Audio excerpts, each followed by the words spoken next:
I'm Sean Kane, a critical care pharmacist and professor of pharmacy practice. I pulled 3 pharm praxis questions on dyslipidemia. Let's see how many you can get right, and then I'll walk through the clinical reasoning behind each one. For this question, we have a 68-year-old woman with a history of stable ASCVD. She's taking atorvastatin 40 milligrams a day, which is her maximally tolerated statin dose. Her current LDL is 85, and we want to target a lower LDL cholesterol.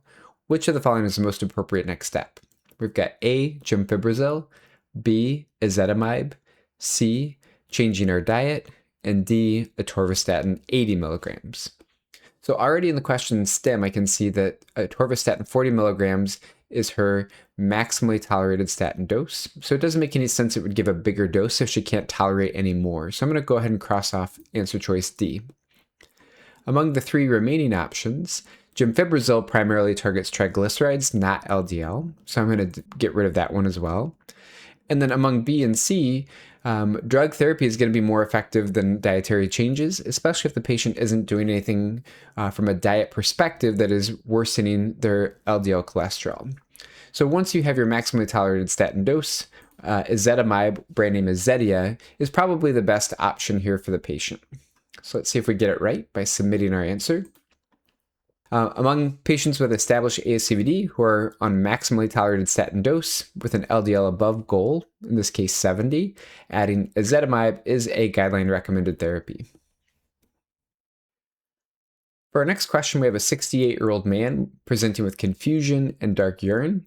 His meds include atorvastatin 80, gemfibrozil 600 twice a day, and his CK, which is creatinine kinase, is 25,000. His serum creatinine is 2.8, and he has positive urine myoglobin. Which of the following diagnoses is most likely? We have nephrotic syndrome, rhabdomyolysis, acute liver failure, and urinary tract infection. So reading through the question again, something that immediately catches my attention is the elevated creatinine kinase. An upper value of about 100 would be normal, so this is far above normal, which indicates muscle damage. I can also see myoglobin in the urine, which means that some of that muscle tissue is in the urine, which is not good. And an elevated serum creatinine is a complication of having too much myoglobin in the urine. So all of these point really to a statin toxicity, probably due to the fact that atorvastatin and gemfibrozil should never be combined together. That's a very significant drug interaction. So given all of that, I'm going to say that rhabdomyolysis is our most likely option here. We'll go ahead and submit and see if we got it correct. Statin fibrate use increases the risk of myopathy.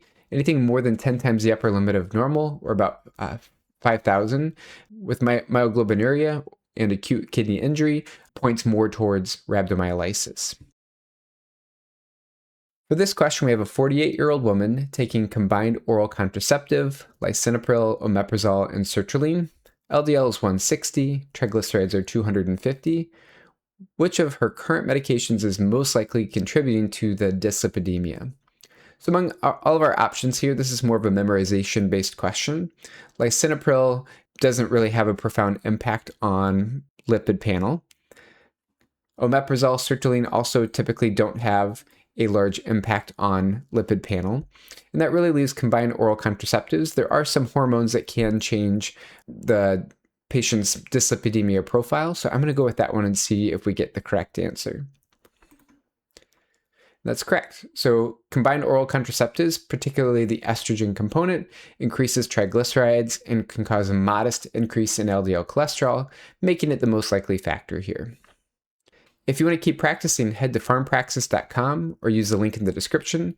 Free accounts include 50 high-yield NAPLEX-style questions every month. Thank you for watching.